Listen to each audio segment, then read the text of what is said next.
नमस्कार। देश में हुए राष्ट्रपति चुनाव के रिजल्ट आ गए हैं और द्रौपदी मुर्मू एनडीए की तरफ से जो उम्मीदवार थी वो अब राष्ट्रपति बन चुकी हैं। तो महामहिम राष्ट्रपति द्रौपदी मुर्मू की एक बड़ी जीत हुई है। उन्होंने इतिहास रचा है और उनका जन्म से लेकर राष्ट्रपति बनने तक का जो सफर रहा है उसके भी आंकड़े आपको दिखाएंगे। लेकिन आपको बता दें कि सबसे बड़ी जीत के पीछे का बड़ा कारण कि सबसे ज्यादा क्रॉस वोटिंग हुई है। किस राज्य में कितने यहाँ पर विधायक और सांसदों ने क्रॉस वोटिंग की है, जिसके कारण यहाँ पर जो आंकड़ा है जीत का अंतर है वो काफी बढ़ गया है। और प्रधानमंत्री मोदी ने विपक्ष को उखाड़ दिया है। कहीं ना कहीं जो विपक्ष की रणनीति थी उसमें बड़ा उलटफेर कर दिया है। उनके ही विधायक और सांसदों ने यहाँ पर एनडीए का समर्थन किया, जिस दम पर यहाँ पर भारतीय जनता पार्टी एनडीए की तरफ से जो उम्मीदवार थी द्रौपदी मुर्मू जी, वो अब राष्ट्रपति बन चुकी हैं। जी हाँ दोस्तों, आपको बता दें कि द्रौपदी मुर्मू को यहाँ पर 5,67,777 जो तीसरे राउंड की गिनती रही है उसमें मिले हैं, यानी 8,38,839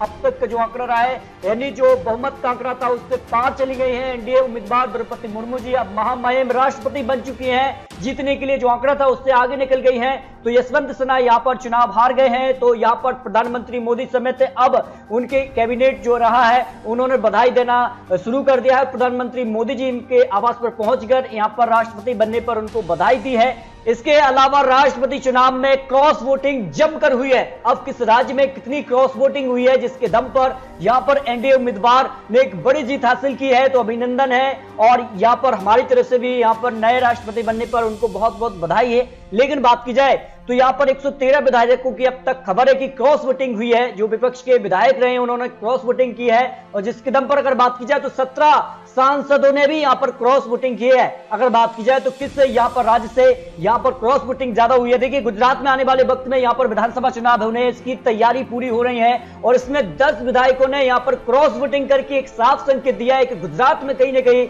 जो है बड़ा उलटफेर होगा। इसके अलावा अगर बात की जाए एमपी से 18, महाराष्ट्र से 16 एमएलए ने भी यहाँ पर क्रॉस वोटिंग की है। गोवा के 4, हरियाणा और अरुणाचल प्रदेश के 1-1। इसके अलावा असम में सबसे ज्यादा 22 विधायकों ने यहाँ पर क्रॉस वोटिंग की है। झारखंड के 10, मेघालय 7, बिहार 6, छत्तीसगढ़ के भी 6 यहाँ पर जो विधायक रहे हैं उन्होंने यहाँ पर क्रॉस वोटिंग की है। यानी कुल मिलाकर 113 विधायकों ने यहाँ पर क्रॉस वोटिंग की है। इसके अलावा यहाँ पर 17 सांसदों ने भी यहाँ पर क्रॉस वोटिंग की है, जिसके दम पर यहाँ पर महामहिम अब द्रौपदी मुर्मू राष्ट्रपति बन चुकी है। एक बड़ी जीत उनको मिली है, इतिहास रच दिया है। यहाँ पर उन्होंने यहाँ पर महिला के तौर पर या अगर आदिवासी महिला के तौर पर देखा जाए तो उन्होंने पहली यहाँ पर राष्ट्रपति यहाँ पर महिला बनी है। जबकि अगर बात की जाए यहाँ पर उनका जीवन कैसा रहा, एक सरल स्वभाव की मानी जाती है। महामहिम राष्ट्रपति यहाँ पर द्रौपदी मुर्मू जी के अगर जीवन परिचय पर अगर आपको कुछ यहाँ पर महत्वपूर्ण बिंदु को दिखाएं, जिनमें अगर बात की जाए तो 20 जून 1958 को उड़ीसा के मयूरभंज में उनका जन्म हुआ था। इसके अलावा अगर बात की जाए तो यहाँ पर भुवनेश्वर कुमार में उन्होंने शुरुआती पढ़ाई की और कॉलेज पढ़ाई की। इसके बाद 1994 से 1997 उड़ीसा के यहाँ पर मायरंगपुर में सहायक शिक्षक के तौर पर भी उन्होंने काम किया है। 2006 से 2009 के बीच उड़ीसा में बीजेपी एसटी मोर्चा की अध्यक्ष भी रहे हैं। इसके अलावा 2007 में बेस्ट एमएलए के लिए उन्हें यहाँ पर अवार्ड भी दिया गया था। तो यहाँ पर बेहद सरल स्वभाव की यहाँ पर द्रौपदी मुर्मू जी अब हमारे देश की राष्ट्रपति बन चुकी हैं। अगर बात की जाए 2010 में मयूरभंज यहाँ पर पश्चिम की बीजेपी जिला अध्यक्ष भी रह चुकी हैं। 2013 में दोबारा बीजेपी एसटी मोर्चा राष्ट्रीय कार्यकारिणी सदस्य के तौर पर रही। 2015 से 2021 के बीच यहाँ पर झारखंड की राज्यपाल भी रही है। तो ये उनका जीवन परिचय है और ये वक्त जो है वो अब राष्ट्रपति बन चुकी हैं, महामहिम राष्ट्रपति बन चुकी हैं। तो इनके जीवन के कुछ महत्वपूर्ण यहाँ पर जो है बिंदु रखे हैं। इसके अगला बात की जाए तो वो काफी संघर्षों के बीच उन्होंने अपना जीवन व्यतीत किया है, जो उनका जीवन परिचय रहा।